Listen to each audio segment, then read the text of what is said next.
OU నుంచి గన్పార్ వరకు ర్యాలీగా బయలుదేరిన విద్యార్థుల్ని విశ్వవిద్యాలయం అవుట్ గేట్ దగ్గర పోలీసులు అడ్డుకున్నారు. ఈ సందర్భంగా తోపులాట ఘర్షణలు జరిగాయి. ఆ దృశ్యాలు ఇప్పుడు ఒకసారి చూద్దాం.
ప్రస్తుతం మా ప్రతినిధి నగేష్ ఉస్మానియా క్యాంపస్ నుంచి మనకు అందుబాటులో ఉన్నారు. నగేష్, ప్రస్తుత పరిస్థితి ఎట్లా ఉంది? అవుట్ గేట్ దగ్గర ఉద్రిక్తత సద్దుమడిగినట్టేనా? బద్రి కొద్దిగా ఉద్రిక్త పరిస్థితి ఇక్కడ కొనసాగుతుంది. ఇంకా ఇందాక కొద్దిసేపటి క్రితం విద్యార్థులు, వందల మంది విద్యార్థులు కూడా ఒకరికి మెయిన్ గేట్ బారికేట్లను తప్పించుకోవడానికి ప్రయత్నించారు. చాలా మంది పోలీసులు, వందల మంది పోలీసులు ఉండడంతో ఆ ప్రయత్నాన్ని విరమించుకున్నారు. ఇక్కడ విద్యార్థుల సంఖ్య కూడా కొంత తక్కువ ఉన్నట్టుగా తెలుస్తుంది. ఇక్కడ చాలా మంది విద్యార్థులు తక్కువ ఉండడంతో కూడా బయటకు వెళ్లే ప్రయత్నం చేయలేదు. మొత్తానికైతే ఒక హడావుడి, ఒక ఉద్రిక్త వాతావరణం, పోలీసులు విద్యార్థుల మధ్య తోపులాట కూడా కొద్దిసేపు జరిగింది. తర్వాత ఇక్కడ స్థానిక ఏసీపీ రామచంద్రన్ విద్యార్థులను సముదాయించే ప్రయత్నం చేశారు. ఈ విధంగా బయట ఉన్న కొందరు వ్యక్తులు 1-2 సార్లు రాళ్లు రుగడానికి కొంత ప్రయత్నించారు. అంటే ఈ ప్రయత్నాలు మానుకోండి, మీరు శాంతియుతంగా ఏదైతే శాంతియుతంగా చేస్తామని చెప్పి ప్రకటన చేస్తున్నారు కనుక శాంతియుతంగానే మీరు ఉద్యమ పంతాన్ని చేపట్టండి. ఎట్టి పరిస్థితులను రాళ్లు రుగడం కానీ, కట్టెలు రుగడం కానీ చేయకూడదు. మేము కూడా లాఠీ చార్జ్ చేసే పరిస్థితి ఇక్కడ కొనసాగుతుంది. ఆ విషయాన్ని మీరు ఖచ్చితంగా గుర్తుంచుకున్న విషయం కూడా విద్యార్థులకు ఏసీపీ రామచంద్ర, ఇక్కడ స్థానిక ఇన్స్పెక్టర్ అంజయ్ కూడా వాళ్ళందరూ విద్యార్థులను సముదాయించే ప్రయత్నం చేస్తున్నారు. ఇక్కడికి కొద్ది క్షణాల క్రితం కాంగ్రెస్ ఎంపీ మంద జగన్నాథం విద్యార్థులకు సంఘీభావంగా విద్యార్థులు చేపడుతున్న ఏదైతే ఉందో ఆంధ్రప్రదేశ్ అవతరణ దినోత్సవాన్ని విజయవంతంగా ప్రకటించాలని ఒక అజిటేషన్ చేపడుతున్నారు. వాళ్ళకి మద్దతుగా ఇక్కడికి వాళ్ళతో మాట్లాడే కూడా ఇక్కడ రావడం జరిగింది.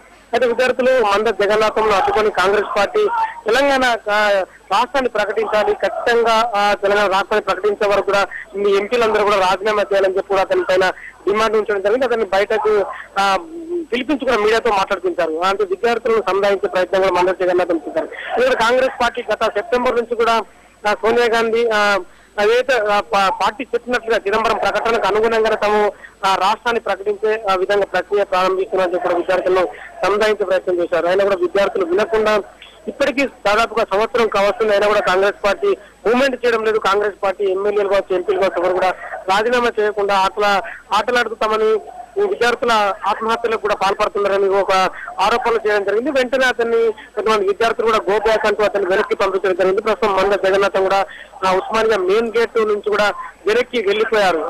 అంటే తమకు మద్దతు అవసరం లేదు, ఏ పార్టీ నాయకుల మద్దతు అవసరం లేదు, తాము ఏదైతే రాష్ట్రానికి సంబంధించిన మూవ్మెంట్ చేస్తున్నాం ఆ మూవ్మెంట్ ఇంకా కొనసాగుతుంది. ఆంధ్రప్రదేశ్ రాష్ట్ర అవతరణ దినోత్సవం సంబంధించి తాము ఖచ్చితంగా ప్రభుత్వం మీద గట్టి పట్టు సాధించడం. ఇవాళ కొన్ని ప్లేసులలో గీతారెడ్డి ఇంటిని కావచ్చు, మర్రి శశిధర్ రెడ్డి ఇంటిని కావచ్చు, అలాగే సీఎం కాంగ్రెస్ అడ్డుకోవడంలో తాము సఫలమైన అని చెప్పి కూడా విద్యార్థులు ఒక రకంగా వాళ్ళు మంద జగన్నాథ్ చెప్పడం జరిగింది. ప్రస్తుతం మాత్రం ఇక్కడ మెయిన్ గేట్ వద్ద కొంతమంది విద్యార్థులు నల్ల బ్యాడ్జీలు, నల్ల కండువాలు ధరించి కూడా ఇంకా జై తెలంగాణ అంటూ కూడా విద్యార్థులు నినాదాలు చేస్తున్నారు. పోలీసులు కూడా సంయమనం పాటించి వాళ్ళందరూ కూడా అబ్జర్వ్ చేసి ఒక దగ్గర కూర్చుని పెట్టి వాళ్ళకు సముదాయించే ప్రయత్నం చేస్తున్నారు. ఎందుకంటే గతంలో జరిగిన లాఠీ చార్జ్ కావచ్చు, కొన్ని అనుభవాల దృష్ట్యా విద్యార్థులు అనవసరంగా గాయాల పాలు కాకూడదు, తాము కూడా గాయాల పాలు కాకుండా మీరు చూసుకోండి అని చెప్పి వాళ్ళని కొంత సముదాయించే ప్రయత్నం చేస్తున్నారు. ఇంకా ఒక విద్యార్థి లీడర్స్ కూడా చాలా మంది విద్యార్థులు వెనక్కి తగ్గండి, ఇక్కడ కూడా రాళ్ళు రూపకండి, విద్యార్థుల పైన పోలీసులపై దాడులు చేయకండి అనే విషయాన్ని కూడా చెప్పే ప్రయత్నం చేస్తున్నారు.